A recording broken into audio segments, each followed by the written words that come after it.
নয়, প্রতি বছরেই আমরা করি স্বাধীনতা দিবস। বিভিন্ন স্কুল সকাল থেকেই একই অনুষ্ঠান, আমাদের গ্রাম পঞ্চায়েত এবং তৃণমূল কার্যালয়ের অফিসেও জাতীয় পতাকা উত্তোলনের এ নিয়ে আজকে সারা দিনটাই প্রায় এরকম ভাবেই পতাকা উত্তোলন হয়েছিল আর বাচ্চাদের ওই মিষ্টি মুখ করানো হয়েছিল। আর দেশের তো সব এ নিয়েও সঙ্গে সঙ্গে ঠিকঠাক হয়েছিল। আমাদের আঞ্চলিক কমিটিরই বিভিন্ন সদস্য, প্রধান, উপপ্রধান, বিভিন্ন আমাদের যে সমস্ত আঞ্চলিক কমিটির পদাধিকারীরা রয়েছেন তারা সকলেই এসেছিলেন।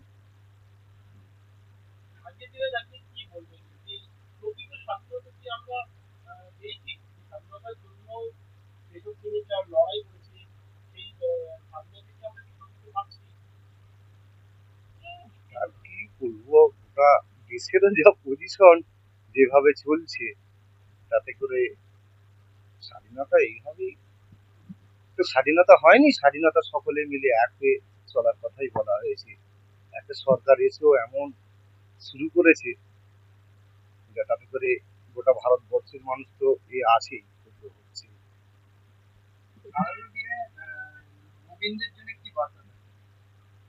ওদের জন্য তো এ করতে হবে।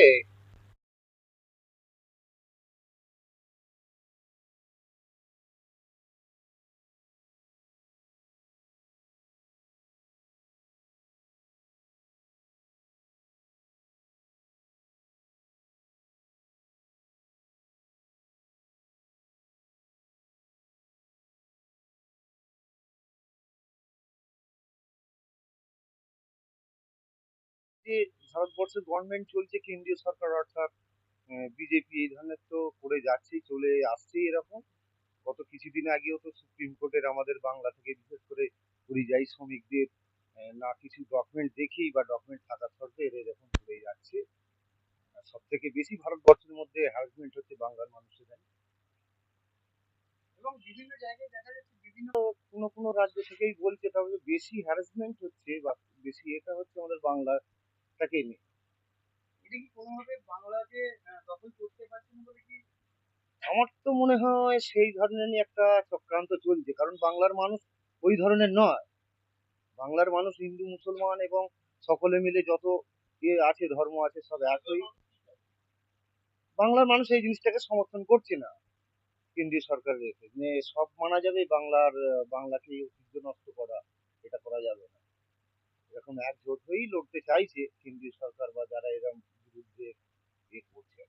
এবং দেখা গেল ও তো ওটা করে গেছে, ওটা সিঙ্গুরের কিছু মানুষকে বা কেউ একটা দল করে সেখান থেকে নিয়ে করে অবমাননা করেছে এবং স্থানীয় বিধায়ককেও খুব অবমাননা করেছে।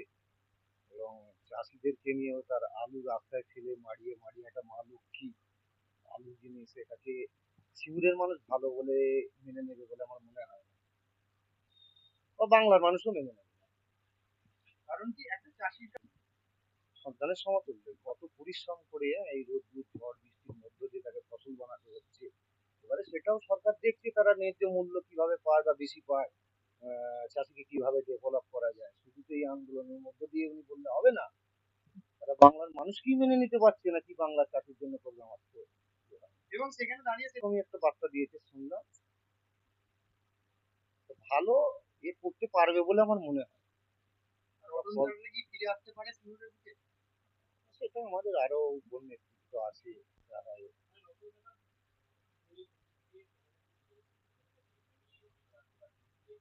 রতন টাটা, যতদূর আমি জানি রতন টাটাটা এসেছিল, ঠিক ছিল বলবো না, কিন্তু ওরা একটা একটা জেজের মধ্যে পড়েছিল, একটা বিতর্ক জমি নিয়ে জেজের মধ্যে। তো সেখানে চাষিদেরও আমাদের চাষিটা আমাদের এই চাষিদের বিতর্ক জমিটা ছেড়ে পড়লে হয়তো তখন হতো এটা। তারাও জেজের মধ্যে ছিল না। আমরাও তো এটা পারি না বাংলার চাষিদেরকেও সেই ধ্বংস করে দিয়ে একটা শিল্প এ করা।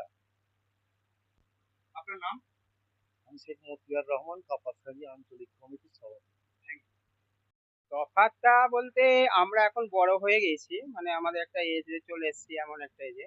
তা আমরাও যেমন বাচ্চাবেলায় যে স্কুলে গিয়ে যেতাম স্বাধীনতা দিবসে ফ্ল্যাগ তোলার জন্য, মানে জাতীয় পতাকা তোলার জন্য স্কুলে যেতাম।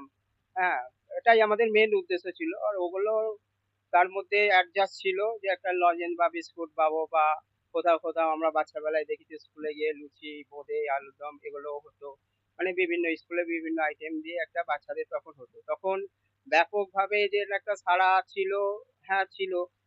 কিন্তু বর্তমান যুগে যেটা এখন বর্তমান যেটা সমাজে আমরা লক্ষ্য করছি, একই চিত্রধারা আছে স্কুলের ছেলে মেয়েদের মধ্যে, বাচ্চাদের মধ্যে বা প্রাইমারি স্কুলের ছেলেদের মধ্যে। এই উৎসাহটা আমরা এখনো লক্ষ্য করি বা লক্ষ্য করছি, বা আমরা বিভিন্ন জায়গায় আমরা দলীয় পতাকা তুলি এসব, এবং আমাদের গ্রাম পঞ্চায়েতের মাধ্যমেও আমরা পতাকা তুলি, এবং বিভিন্ন স্কুলের সঙ্গেও আমরা যুক্ত আছি, যেহেতু একটা রাজনীতির প্ল্যাটফর্মে আমরা আছি।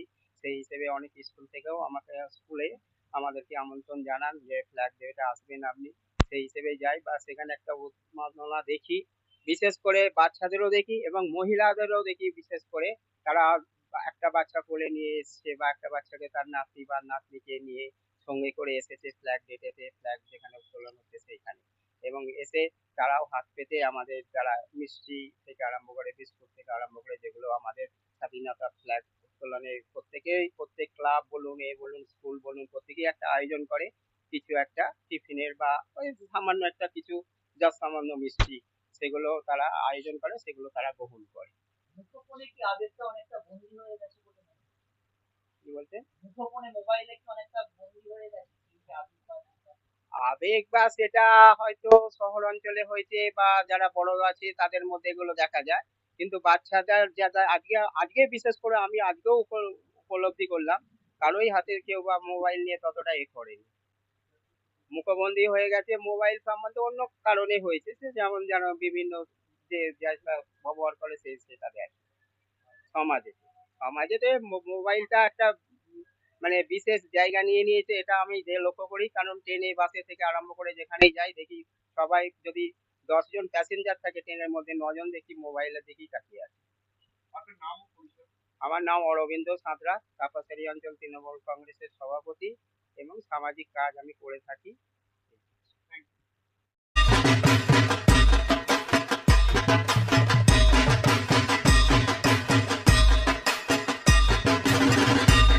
আর মাত্র কয়েকদিন বাদেই বাঙালির শ্রেষ্ঠ উৎসব দুর্গাপুজো। আর দুর্গাপুজোকে ঘিরেই কিন্তু মানুষের, রাজ্য রাজনীতি থেকে সমস্ত মানুষের কিন্তু উৎসাহ কিন্তু থাকে চোখে পড়ার মতো। মানুষজন কি ঠাকুর দেখবেন, কতক্ষণ ধরে ঠাকুর দেখবেন, রাত জেগে কোথায় কোথায় যাবেন, কি খাবেন, সেই সমস্ত কিছু নিয়েই তারা কিন্তু প্ল্যান করেন।